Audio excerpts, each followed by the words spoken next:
I'm coming in. It is raining outside. So, hi guys. Happy Sunday. And it's too dark in here for me to be doing this right now. Hi. How are you guys now? Yeah. So, happy Sunday. It is, yesterday was Passover, and today is Palm Sunday. And it's a beautiful day. It's raining. Gotta love it. But I think it's starting to let up, so I might actually be able to take you guys outside.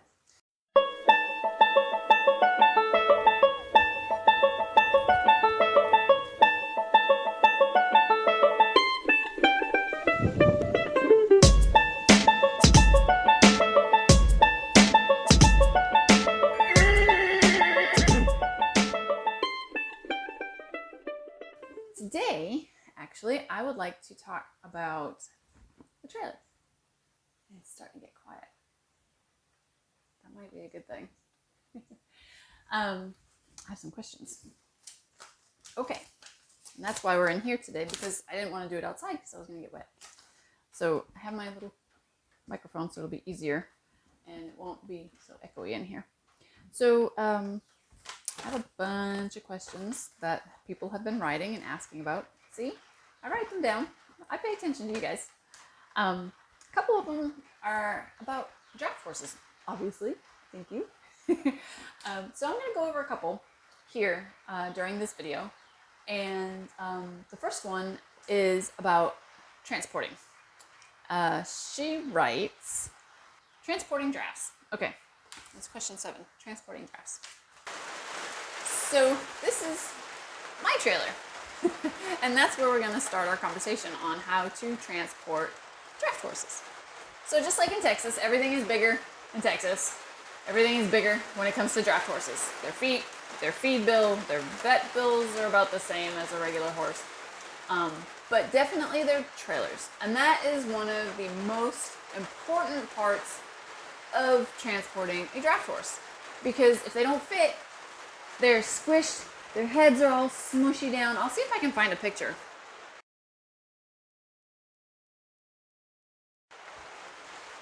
So their heads get smushy, and then they bang their heads if they get worried, and then you can have a horse that passes out.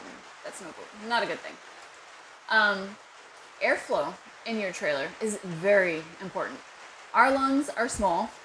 Their lungs are like massive. So they suck in a ton of air when they breathe.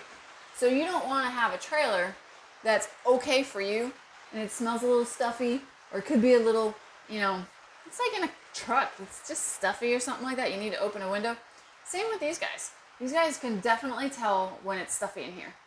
So this trailer is a Miley 3-horse slant load trailer. It's a stock trailer on that side, and on this side I have 3 windows. I have one behind you, I have this one, and I have one underneath there. And they also have vents. That's what that is. It's a vent. And the vent can open that way or it can open that way, depending on if you want airflow to come in, or if it's raining, you want just airflow to go out.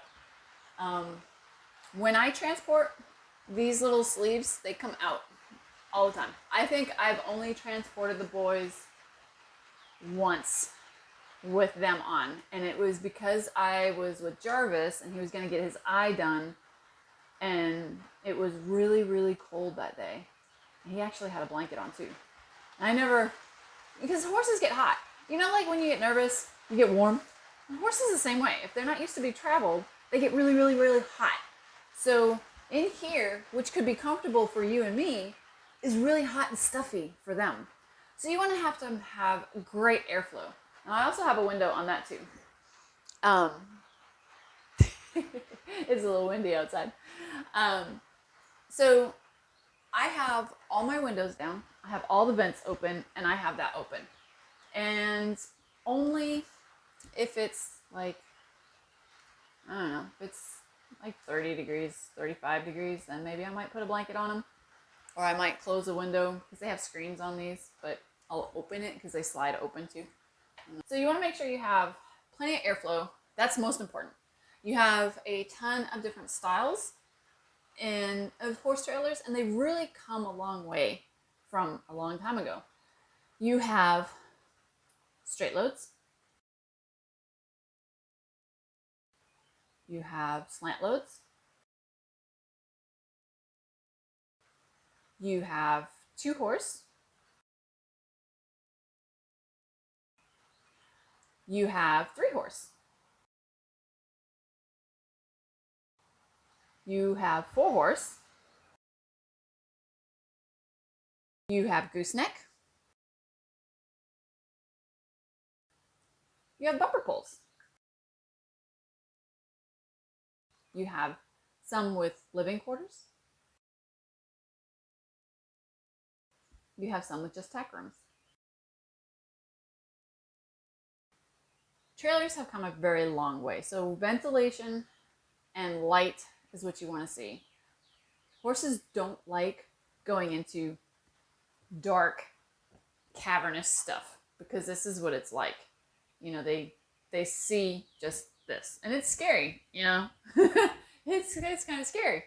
But if it's nice and light, they can see what's going on, and they're more apt to come in to your trailer. So finding a trailer that's either silver or all white is perfect. Now this has got black under here, and that is falling apart. I've got to actually, I have to redo it. It was floppy when I bought it, so now I really have to do something about it because now it's curling and I can't get it straight. So I'll have to tear all this out. And I was gonna paint it anyway, white underneath, and then I was gonna paint it white up here.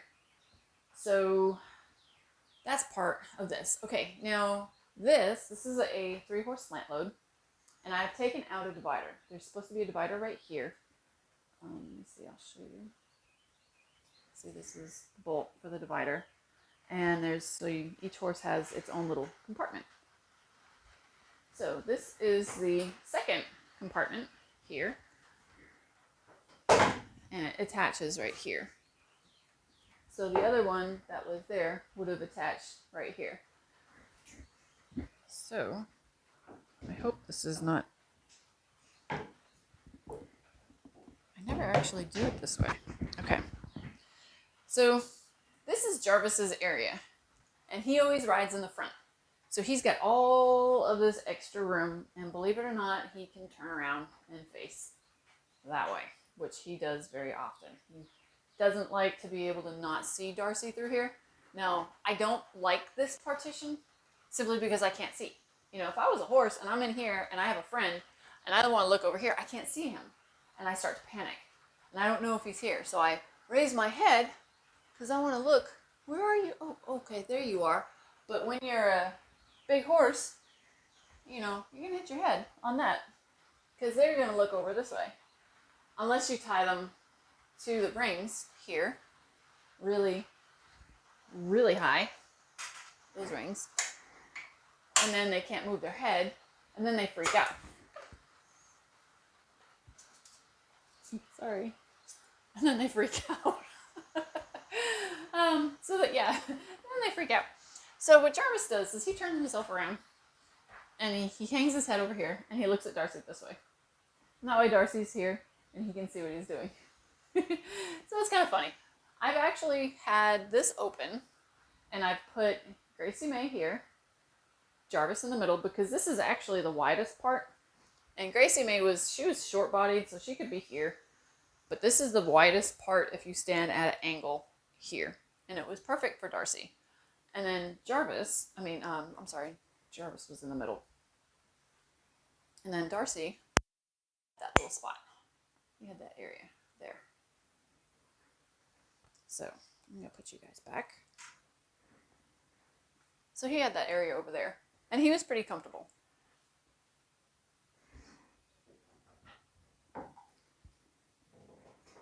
So that's that. I will show you how small the area is here. And Darcy would fit in here. So that's most important, is to have air and so forth in your trailer. Because if you don't have air, they get really stuffy, and people have had their horses suffocate die in a horse trailer because they've had it all blocked up because they were like, oh, it's too windy, it's too cold, it's freezing, and I'm just gonna shut all the windows. Well, the horse is in here and he's hot and he's getting stuffy and he's getting lightheaded because he can't breathe. He's got no additional air coming in. So even if you think you're gonna be stuffy or if you're gonna be cold, open the windows. You know, give the horse some air because their temperature is so much higher than ours naturally. 30 degrees is awesome to them. It's like our 60, 70 degrees. So that's that. I'll take you around the trailer now that it's not raining so you can see what it looks like. So it's a little dirty. This is a 3-horse bumper pull. And those are the windows. And it's got 2 axles. Well, yeah, 2 axles. And there's the front. That's the bumper pull. And it's a Miley. Let's see. What else can I show you guys? And there's got a tack room. That's what it looks like. It's pretty easy. So, glad that it stopped raining. So now I can show you what's in the tack room. Okay, first things first. Wait, where's my cheat sheet? There it is. Okay. Okay. Second question is, let's see, tack for giraffes. Oh boy, that's a good one. There's so much. There is so much. Just like trailers, there's so much, so many different things. People ride Western, they ride English, there's so many different types of tack for a draft horse, especially ones that pull, heavy horses that pull weights, horses that plow, English riding, Western riding.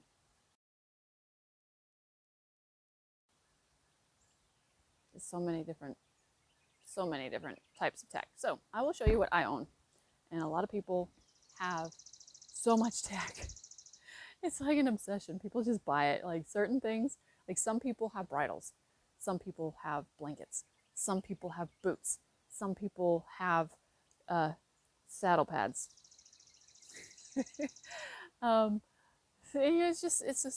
a collectible thing. I don't know what it is. It's just like we're all like fascinated with certain things. I'm sure some of you that have horses, you can relate. Some have bits. Oh my gosh, this one woman had 200 bits. Literally. I don't know what she would do, but every time she went somewhere, she had to buy a bit. Even though it was the same thing. She had to buy a different bit. So 200, I'm not joking, 200 bits. My old trainer, she had like 20 or 30 different bridles. Granted, she had 5 horses, but still, that's still a lot in relation to your horses. So I have a lot of bridles simply because, you buy a piece of tack and you put it on your horse and you use it once and you're like, it's all right. But then you feel bad because it's used and you don't want to return it back to where it came from. So you hold on to it in the hopes that you can turn around and sell it. But it's a pain in the butt because somebody else is going to buy it and they're going to think that it fits and they're going to want to return it back to you because you're not a store. So that's how some of my stuff have come. Like I have a Western show halter and it's really, really pretty. It's a leather halter. It's got like silver on the cheek pieces and it's got silver on the noseband and it comes with a chain and a show lead and all that stuff. And I hate metal with horses, but anyway, I have that because somebody bought it for her Palomino and it didn't fit. So she sent it back to 15 Hands Tack. So it's up in my office. I'll put a picture of it in here. So that's that. It's for sale. $75. Whoever wants it, free shipping. Let me know. I'll send you an invoice through PayPal. Okay, so back on track. This is something I just bought. See, tag's still on it.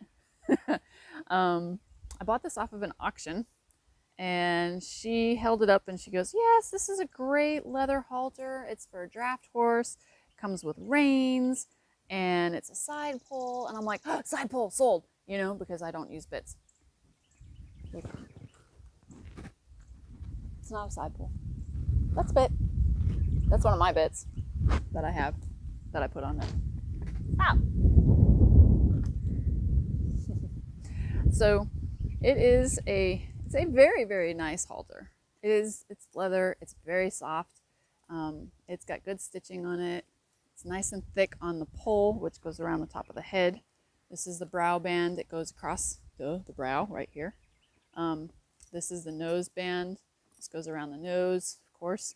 And then you have your throat latch, which goes under the throat, which always stays very loose. You should always have at least that much between the throat of your horse, like that, like this. Never, ever, ever, ever have this tight, ever. I don't know why. I was always told never to have it tight. And then of course this comes down and this goes in your horse's mouth, the fourth thing. So this bit that I put on here, I bought because people were telling me at the very beginning of when I was doing rescue horses that I should have a bit to analyze my horses, which is going to bring me to question number 3, but we're going to get there eventually. They all said you need to have a bit in a horse because these horses are used to being in a bit. They're not used to riding in a side pole. It's dangerous, yada, yada, yada. Well, it's also really dangerous to ride a horse in a bit that you don't know because you don't know how they were handled in said bit. Okay, so the way this bit works, okay, it sits in the horse's mouth as such, like that. And horses have bars on their teeth. They have the front teeth, and then they have a little space with no teeth. It's all gum, and it's called a bar before the molars. I'll put a picture in. Okay, so you kind of get it. And this sits on there like so in their mouth. Boop. Okay, so if you can picture this being in their mouth, and this goes up over their cheeks like that, okay? So it sits in their mouth, and this little piece sits on their tongue. And as you're pulling on the reins and the bits, it's moving. You know, it's moving up and down, and it hits the roof of their mouth, it pinches their tongue, and it's awful. So I don't like bits. But, you know, people are going to say, in the right hands, it's okay. It's just a training tool. Yes, it's a training tool that hurts your horse. Because I don't know about you, but I'm not going to want this hitting the nice soft palate inside my mouth. And I'm not going to want this sitting on my gums, directly on my gums. And people will sit there and they will pull back on the reins and yank, yank, yank. And this thing is going whack, whack, whack up into their mouth. And that's why horses open their mouths to try to get away from the pain that you are causing because it's hitting in the roof of their mouth. That's how these things work, okay, guys? That's how they work. This one is a gentle one because it's broken in the middle. There are other ones that are just, they don't have this little piece, and these two pieces are connected, and it's the same thing. This little jabby thing goes right into the roof of their mouth. Now, there is a different kind. Yeah, here it is. There is a different kind that is much more humane. And actually, if you are teaching a horse to drive, I suggest using this because this is another bit, but it looks different, doesn't it? This one and this one.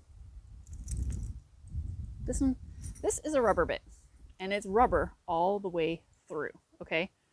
It does not, the horse can chew on it, which it has many times if they want to. They move it around their mouth. They can chew on it. You can bash it into the roof of their mouth. It's not going to hurt them at all. This is a training bit, okay? This is probably the safest bit that I would ever put into my horse's mouth. If I had to go to a competition that required a bit, this is what I would probably use because it won't hurt them. They can chew on it. It gives. It's soft and flexible, okay? Some of the ones you have to be careful. The ones that look like this, they're shaped like this, they have a little bit of this around the outside of it. That's still metal in there. It's still hard. This is no metal at all. Look, I can like bend it like all the way, okay? So if you're being pressured into putting a bit in your horse's mouth at your barn or whatever, look for one like this, okay? All right, guys, just be nice to your horse and look for a rubber bit. Your horse will be, it'll take a little bit for them to get used to it because it's very different. It's not cold, it's not nasty, it's not hard metal. It's different. And I haven't used this ever. I probably should see how Jarvis handles with it, but he's been in a side pull forever. So I'd be afraid to put him in something like this. I don't know what he would do. So that's Bit. That's that one. And that's the halters. You have to make sure that these are big. You know, really, really big, because their faces, I mean, look, it's like huge. And it's on like a little buckle. I have a lot more buckle left over. Look at all that buckle. So this is for sale too, you guys. I don't know what I'm gonna sell it for. Probably about, I don't know, 75 bucks. This bit here is a horse and more bit. It's a 13.5 centimeter, which is like a 5 3/8, a little bit bigger than 5 1/4. So 13 centimeters. If you want this one, I'll keep it on here. If you don't want it, I have one that's a little bit bigger. You can't have this one. But if you don't want this at all, just tell me, I'll take it off. And it cost me 5 bucks. So if you guys want this, this is really nice. I'm not going to use it simply because it is a regular one. So if somebody wants it, 75 bucks with this awful bit, 70 bucks without it, I'll ship it for free, send you an invoice. But maybe I should use it and put this one on it and put this rubber bit on there and see what happens. Maybe. I don't know. I'll let you guys know. If it doesn't sell, I'll let you guys know. Okay, let's see. What else do I have in here? This is my little, I'm going to bring all this stuff into the house afterwards and get it all cleaned up. Okay, so, oh here, this is cool. This is neat. All right, these, that was mostly English. So this is mostly Western, okay? This is some people call it a Basel, some people call it a Boselle. It all depends on where you want to call. But anyway, basically, this goes around the horse's nose as such, and this part hangs underneath, and you attach whatever you want to attach, wherever you want to attach it. I actually use this on Darcy, and I attach my rings, I have these little scissor snap reins, and they go right in here through the loops like that.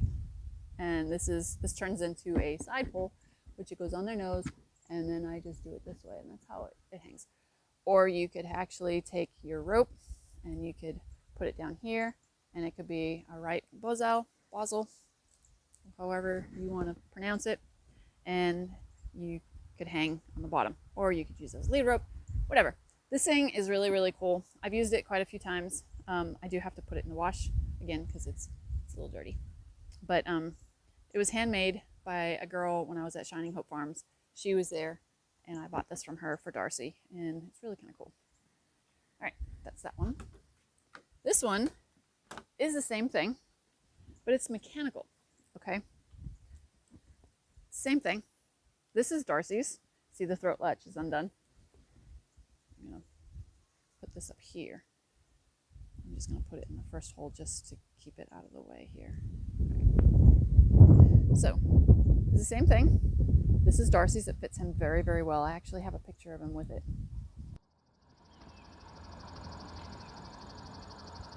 That way. We got a horse flies all around us. I'm going to take him back. Okay. We're going to hose him off, put some fly spray on him.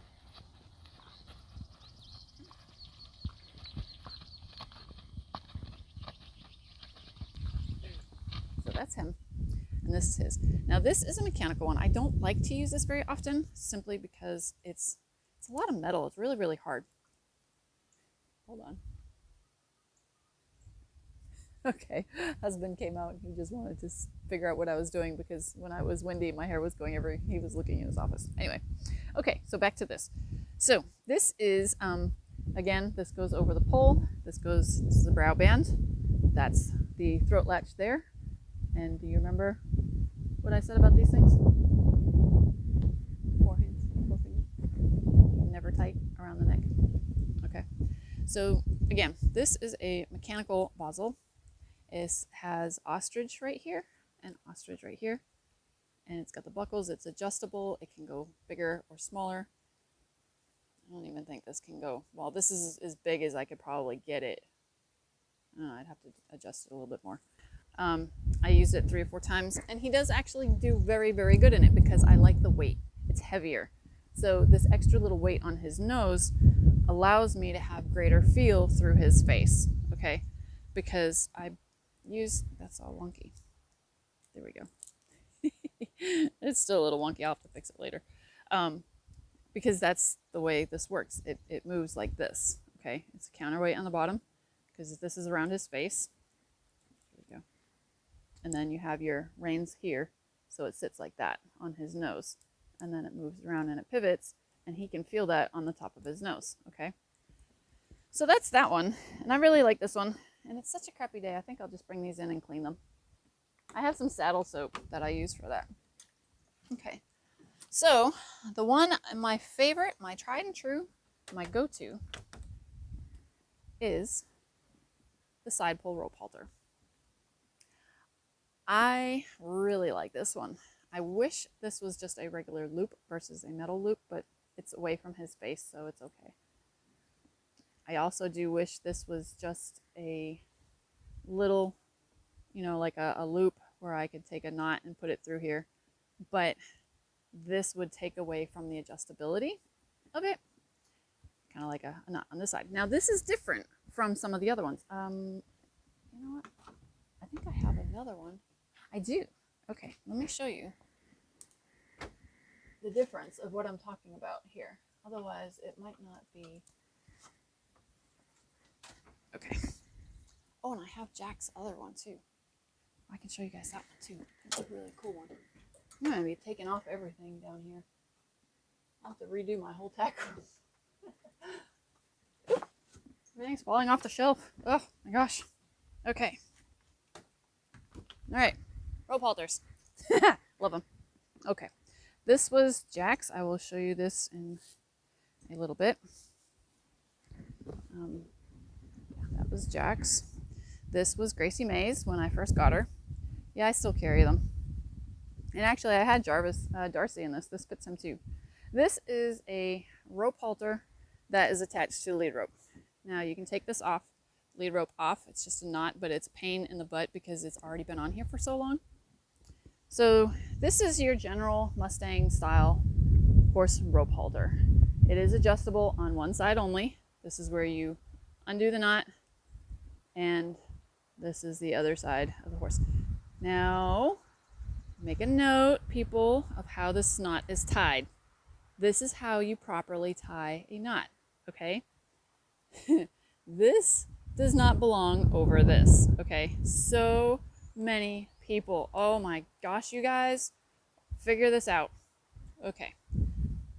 This, when you have it, let me see here.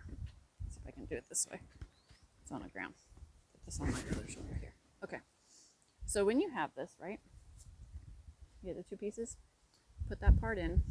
I see so many people going like this, okay? And tying it like that.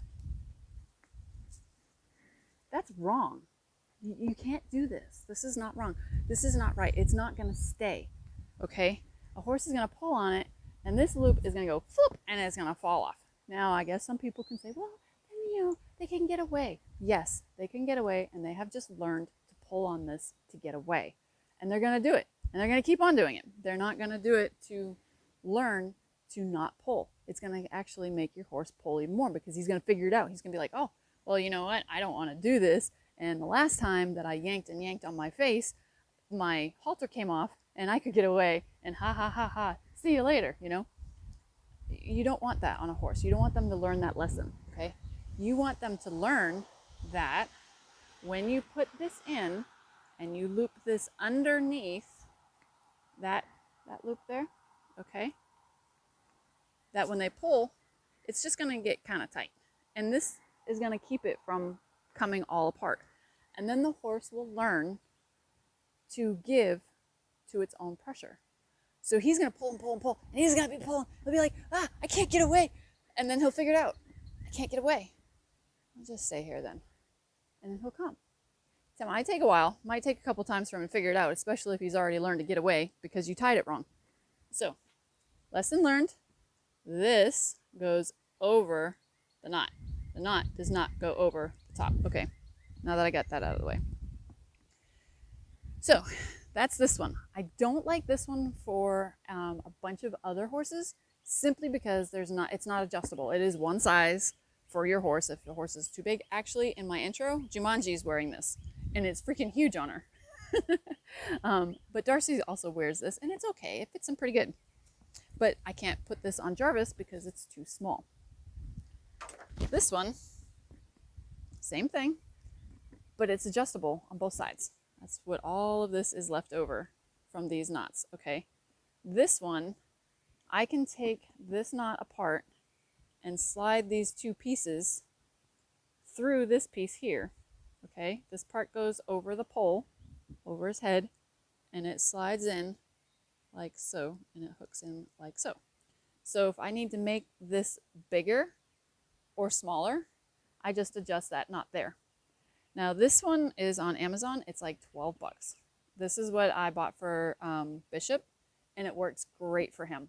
I use the blue one on Darcy. I just tightened up the knots here, and it comes here. You can tighten up these knots so you can actually make these cheek pieces smaller. You can make this throat latch knot longer if you want to.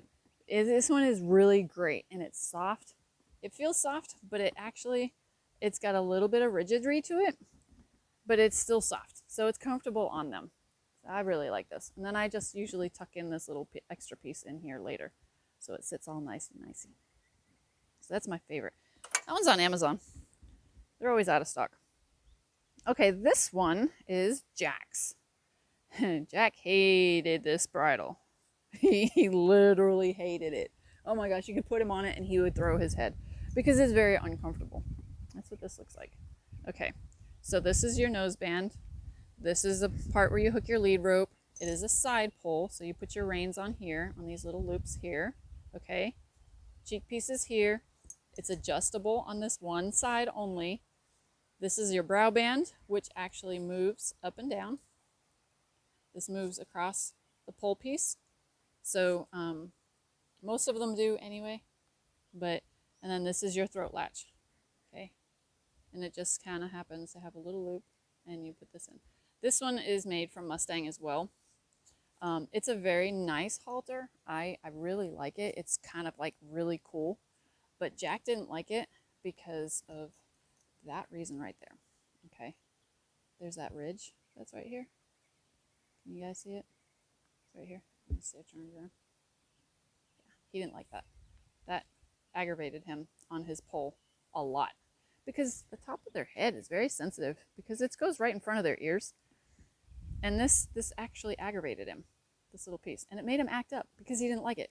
So if it was too tight, these little pieces, it's like wearing a ponytail with a clip under your head. There's always pressure right there and it hurts and you can't get away from it. So he would always act up with this, but I know some other horses that actually ride in this very, very well. So I have this one, and I use this as a beginner, I guess. I put it on them to see how they're going to react to being in a side pull, because it's got some weight to it. I mean, it's a good weight. All right, so that's their tack. Let me see. I'm going to put all these in a bag, I think, and put them in the wash. And we'll go from there. Oops. So, I'm going to bring in the two leather ones, though. These ones have to get wiped down. So, that's that. I know this is really boring, because all I'm doing is standing in front of my trailer, and Jarvis is over there. You guys probably can't see him, but there he is. He's over there in the run-in. Here, I'll turn this way, so you guys can at least sort of look at him. Okay, so it's starting to rain again.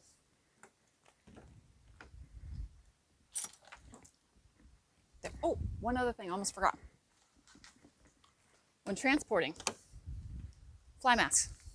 This is one of my favorites. I've got 4 of them. This one's an older one, as you can tell. It's orange. It's been through the wash many, many, many times. And these are awesome. If I had ears, they go right there. That is awesome.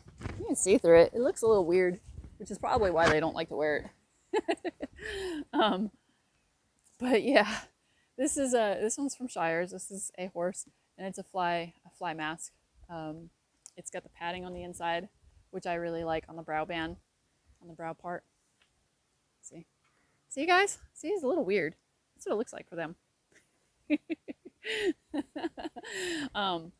I have another one that's got padding here on the ears, which makes it a little bit more comfortable, especially when they start to sweat. The stuff doesn't drip in. They have ones with little holes in the top for you can pull their forelock through. I usually just kind of brush it in over the side, and then, you know, of course, these go underneath the chin. And I never make them very, very tight. Some horses that are so tight, and people will complain, well, my horse rubs it off. Well, it's uncomfortable. Really, if something is tight on you and you think it's uncomfortable, the horse is going to think it's really uncomfortable because he's not used to having anything on his face for a very prolonged period of time, and he's going to rub it off. Duh, I would too. So this is a full-size horse from Shires, and I always put a fly mask on them when we're in there because things blow around. You got all the windows open, you've got the vents open, and you've got those panels taken off. So they're eating hay. You've got, if you're smart, you put you put a bag of hay in front of each horse. So now you've got them eating hay. Little bits are flying around like crazy, little whirlwind. You don't want the bits of hay to fly into their face. So be good to your horse and just protect their eyes. So yeah, that's that. I'm not going to go into saddles at all because there's a huge amount of difference in saddles. You've got your Western saddles, you've got your English saddles, you have your jumper, you have your dressage, you have your cross country, you have your Western pleasure, you have men's and ladies. So many different types. So I'm not even going to go in there. All right, so that's that. Alrighty, what else can we do? Oh, let's talk about mud. Mud, and let's see. What else? There was something about fencing in here. Reduce mud in the paddock, how to design an inexpensive barn and paddock fencing. Right up my alley. Inexpensive doesn't always mean cheap. Inexpensive does not really mean that it should fall apart. So let's go on a field trip, you guys.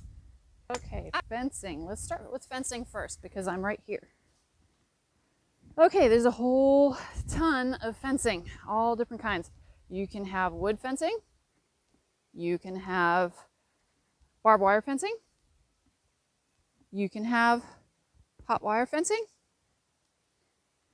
And you can have tape, poly tape, and poly rope. And that's what I have. I use poly tape on top. I have poly rope on the bottom. This is electrified, as you can see.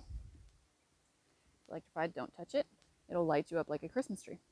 Okay, and I have this part here, goes up under the fence, and it gets attached on this side. And then each one of these helps. See, I got to redo this because this is grounding this out. So I got to redo this a little bit. That's probably not helping anything. But the poly tape has got wire all in there, and the poly rope also has wire infused into it. Let me see if I can get over here where I'm out of the wind a little bit. Now I like the poly tape simply because if a tree falls on it, it's just gonna, you know, pull the tape and it won't hurt. Now these are temporary fencing that I use to create temporary paddocks. Those are cheap. Those are like $2 a piece. These are smaller T-posts. These are metal T-posts. These can be anywhere between $3 and $5 a piece. There are some rescues that will refuse to allow you to take home a horse of theirs if you're using this kind of post, which is stupid. Oh, look, it broke. Huh, see? That's another reason why we have these, because they just break. just like that. And they're easy to replace. That's like cheap. It's like 10 cents to replace that. And you guys have seen some of my other videos, me replacing some things like that. So these, like I said, I don't know why that people wouldn't want to allow you to adopt if you have these, because these are actually very safe. Some people will be afraid that a horse is going to impale itself on it as it tries to jump over, which I totally understand and probably could happen if you have some crazy horse, but I have drafts and they don't do that. They usually just push on things and then they just push things over, which in this case, if they pushed on this, first they'd get zapped and they wouldn't like it and they wouldn't touch it again. But for some instance, if they just kind of got their butt between here and there and they push this, it's really hard to push these over. They could probably bend it. I actually have one that's bent. I think I put it away. I might have gotten rid of it. But these for me are pretty much the safest poles that I could get. I'll probably get some wood ones to put in the front. You could use all sorts of different things. Hi boys, what's going on? Hi. They're like, yeah, you got that camera thing again? And I remember the last time you had that camera out, we had to run all over the place. Oh, funny guys. Okay, so yeah, that is my inexpensive. So it probably, when I first came and we did all of this, my older videos, I actually showed you guys how I put in some of this fencing. And I think I've got like 5 reels of this, the thicker poly tape. And I would like to do poly tape, but that's expensive. It's like $70 a reel for 600 feet. These are a little bit less expensive. So originally we had the pasture over here, which is why I have these insulators up here. We just threaded it over kind of like over here that you see way over there. The wire goes on top to keep them from leaning over.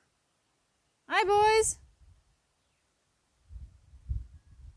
You're like, lunch? You got lunch for me?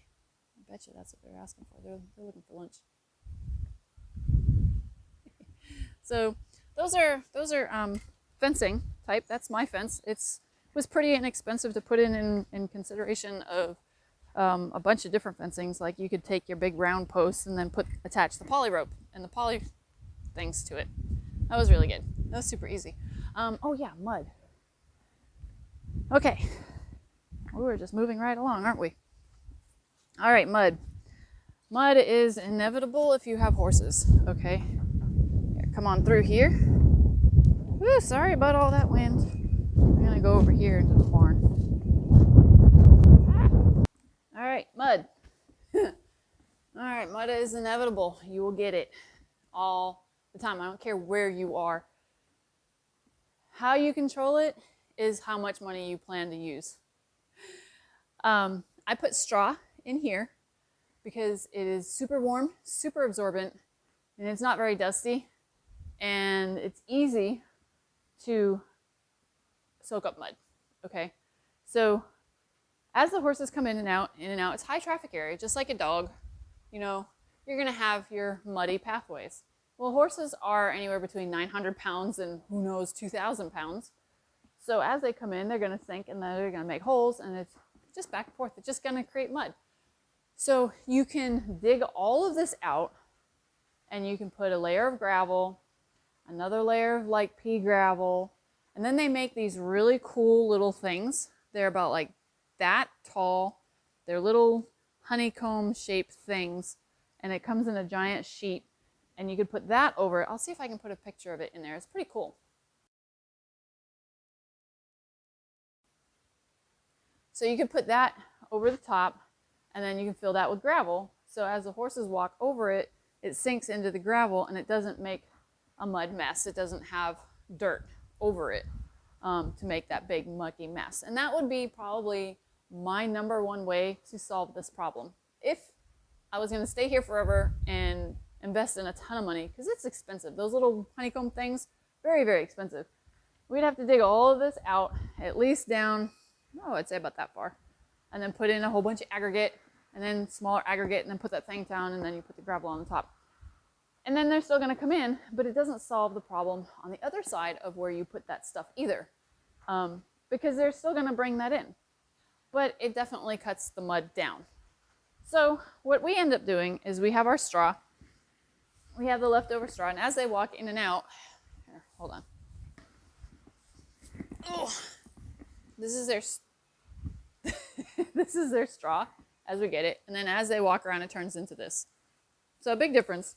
And these big pieces, they're so hollow, and we just kind of put it out here. I think I have a bale in here, this area here. And as they go through it, you know, it tamps down into the soil, and it kind of, I mean, it's moisture, but it doesn't allow them to sink like this, you know, and create a mucky mess, because just like way back when, they would take straw and mix it in with clay to make your bricks, to hold it stronger together. So this, in essence, if I dug all of this out, this would probably be a pretty good brick underneath, kind of like concrete. So that's what I do here to keep the mud from coming in here and creating more of a problem. You could also use mats. So if we were, say, like over here, so say we were over here between the gates, if those gates were open a lot, they'd come in and out, and it would look just like this.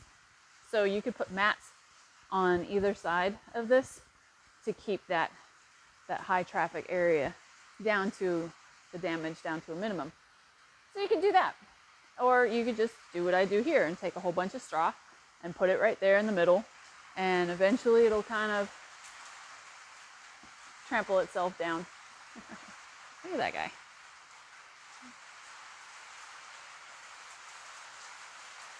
He was just flying over the pasture. So, come on in over here, where it's a little bit drier. There. All right, so that's that. We talked about tack. I didn't want to make all you guys' settings go off. Okay, so we talked about transporting drafts, tack for drafts. We also talked about mud and paddock fencing. So we tackled quite a few of them today. Okay, now she also asked about a realistic amount to pay for a draft when adopting it. Realistic is what you think it could be. I know some people think that $5,000 is a realistic number for a horse. Some people who are show horses think, you know, $30,000, $40,000 is acceptable for a horse. When you're adopting a horse, most likely it's going to be a lot less. Could be anywhere between $1,000 and $5,000, $6,000, I suppose. It all depends on where you adopt it from, where you are in your country. Let me shut this gate here. It all depends on so many different things. Is it a draft horse that used to be a pulling horse? Is it lame? Is it come from a feedlot? What condition is it? Is it young? Is it old? So many different variables, just like everything else. I'm sorry. I'm just sorry, you guys. There's like a plethora of different things that when it comes to horses. For a young horse, you're gonna end up paying more. For a green horse, you might be paying a little less. Green means it's kind of not had any training. For an older horse, say between 5 and 9, you're probably gonna pay a premium, because those ages they're great horses. They're either in their beginnings of training, at least one could hope that they've started a horse at 5. The best time to start a horse is at 4. So it's a good project horse, good learning horse. They're still soaking up a lot of information. A horse, they say that a horse over 10 finally has a brain, and it's kind of true. They kind of get it. So your 10 to 15-year-olds also could bring a premium, because now you've got a horse that's experienced a little bit. It's been put through some training. It's maybe worked a little bit. It's a good all-around horse. It's been exposed to a bunch of stuff, hopefully. And I mean, you could pay $5,000 for a decent horse as long as it's in good condition. Its feet are good. Always look at the feet first. And then, you know, you could pay an excess amount of that. If you're going to go to an auction, about $1,800 to $2,500, $2,600 for a horse, but you're probably going to get one that's sick, one that could be lame, that they're covering it up somehow. You might have a great diamond in the rough, like Jarvis. I mean, he was just skinny as all heck, but I paid $900 for him, and he's amazing. He just needed some groceries, is what we call it. He needed to put some weight on. He's a perfect horse. He's never been really sick. I mean, except for his eye lately. But that's because he's older. He's like 19 now, so he's gonna be starting to get up in age. A horse like Darcy could be made to look really good in a ring and bring you $5,000-$6,000, but he's, you know, you stuff him full of antibiotics and painkillers, and the next 2 days he's gonna be lame by the time you get him home, and you're like, what the heck did I just pay all this money for? So when you adopt a horse, brings me to the next question, is what to look for. And I'm going to address that one in another video because I want to show you, hands-on what to look for. But the biggest thing to look for if you're at an auction is look at their feet. Okay, some people, and I've seen this at the auctions, where they spray paint a white hoof black because some people have stigmatas against white hoofs. I've seen them put baby powder on a horse that has feathers to dry up their feathers. Well, I don't know about you guys, but have you ever put baby powder in water? It kind of cakes up and it's kind of nasty. You put talcum powder. That will dry things out, not baby powder. So I've seen people put baby powder on white just to make it whiter. Or I've even seen this where people will actually take false tails and weave them into the horse's tail, put them through the show ring, the auction ring, and make them look beautiful. Because the pretty horse usually goes for a higher price than the ugly horse. And pretty horses usually get abused a little bit more often because, they're so pretty. I don't want to hurt it. It's so cute. So I don't really look at colors of horses so much.